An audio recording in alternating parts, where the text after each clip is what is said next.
Tarde. Espero que todos estejam bem. E se não tiverem, que estejamos buscando em oração ao Senhor.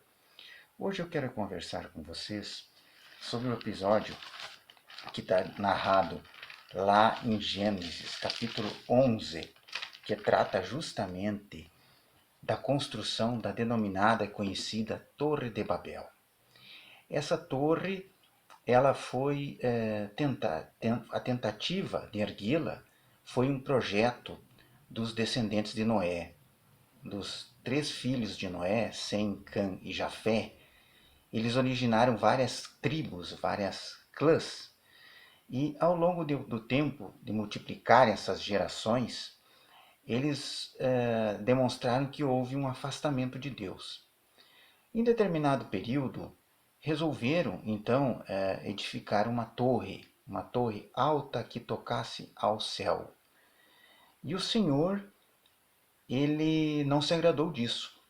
Então, ele, vendo que o projeto do homem consistia numa autoexaltação, isso era uma egolatria, um orgulho inflado em tentar superar a divindade, tentar chegar ao céu, ou seja, exatamente o oposto à aliança que ele tinha com o patriarca Noé, que era justamente abençoá-lo, um homem que era íntegro, um homem que tinha sua vida inteiramente dedicada ao Senhor. Inclusive, nós já comentamos, ofereceu o sacrifício ao Senhor como uma primeira iniciativa após aportar na nova terra, na terra que lhe foi preparada após a destruição da espécie humana, das plantas, dos animais, por meio do dilúvio.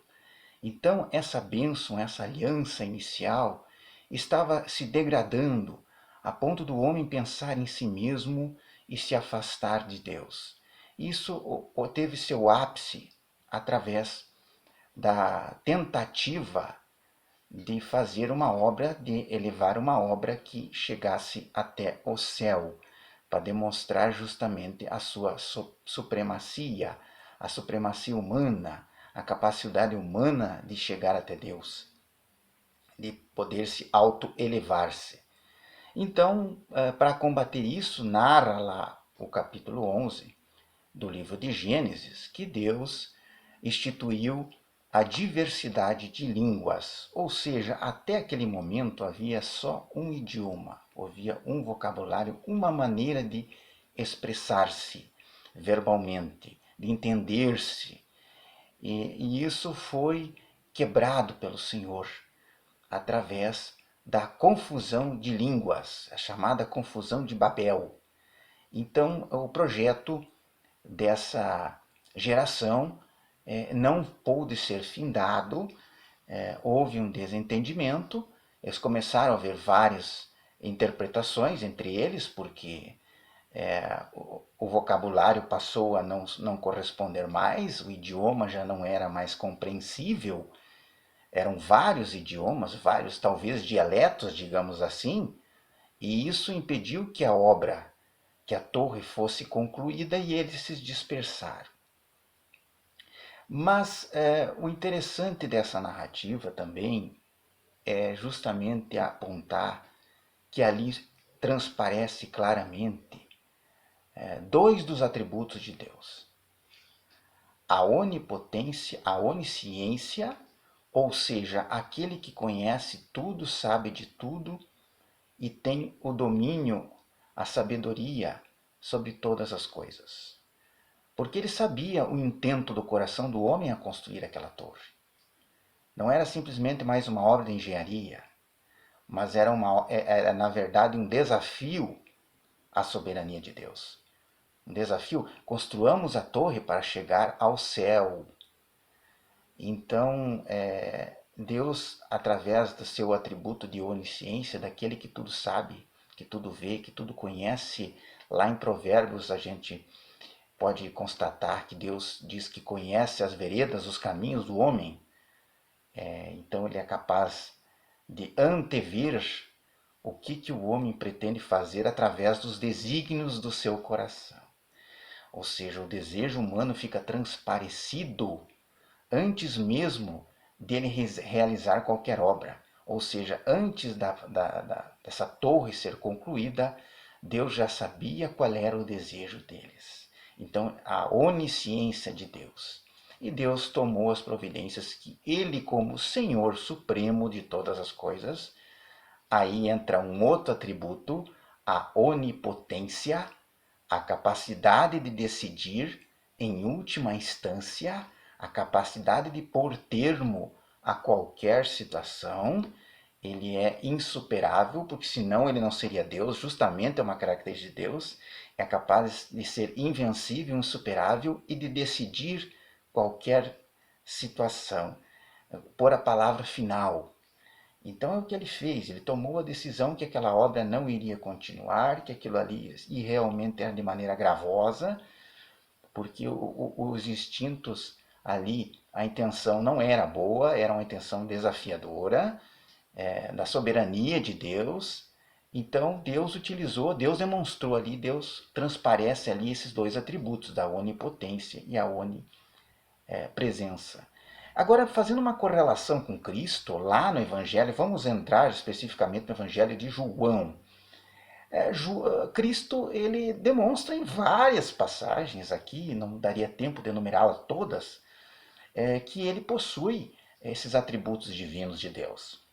Um exemplo nós poderemos citar da mulher samaritana, como ele sabia a vida toda daquela mulher samaritana, lá descrito em João, né? Vou citar brevemente que Jesus, ao meio-dia, parou para descansar junto ao poço de Jacó, e nisso encontrou uma mulher retirando água. Ele pediu água a essa mulher, né? E ela se escandalizou, porque ela era samaritana e ele era judeu, então ele não poderia pedir água, não poderia conversar com os judeus, não conversavam com o samaritano. Então, aí começou um diálogo, né? E Jesus falou episódios da vida íntima dessa mulher, que ela já tinha tido 5 maridos, 5 casamentos, e vivia com uma pessoa que atualmente não era marido dela. E ela até falou que perguntou se ele era profeta, porque como ele poderia saber detalhes da vida dela. Então, isso aí é a onisciência, a capacidade de compreender, de entender, de ter à disposição todas as informações que quiser, que for necessário a hora que quiser. Então ele sabe de tudo, ele tem o domínio de toda a ciência, ele tem conhecimento de tudo que ocorreu, do passado, do presente, do futuro. É uma atribuição divina, é uma característica divina, a onisciência. E Cristo demonstra isso também através de Nicodemos, né? Essa onisciência, quando ele fala que viu Nicodemos embaixo da figueira, e Nicodemos também perguntou a ele como que conhecia ele, da onde tinha visto. Então, ali é outra característica dessa onisciência de Deus, a capacidade de antever. Outro detalhe também que nos chama a atenção, e é digno da gente comentar aqui, é quanto a Lázaro, né? Eles estavam distante do local onde Lázaro adoeceu e posteriormente faleceu. Então os discípulos estavam exortando ele, estavam insistindo para que fosse visitar a Lázaro. Disseram que Lázaro estava doente, e ele contrapôs dizendo que Lázaro estava dorme. Então, para ficar mais claro, posteriormente ele falou para os discípulos que Lázaro havia morrido, mas isso antes deles retornarem à casa de Maria, das irmãs Maria e Marta, onde Lázaro, inclusive, já estava sepultado.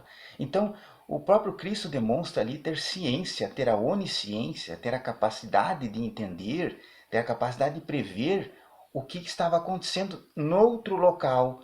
Eles estavam distante do local onde Lázaro faleceu. E ele sabia e disse, se Lázaro morreu, sabia antes de visitar. E saiu do local onde estavam, né?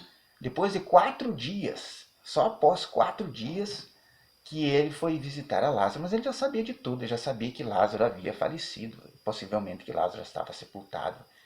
Então, ele tem essa onisciência, é um atributo divino, a capacidade de prever, de conhecer todas as coisas, independente da dimensão, tempo e espaço, que nós, seres humanos, somos limitados como criaturas pecadoras. Cristo não é.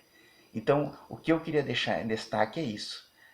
É justamente os poderes de Deus, onisciência, onipresença e onipotência. Até mais.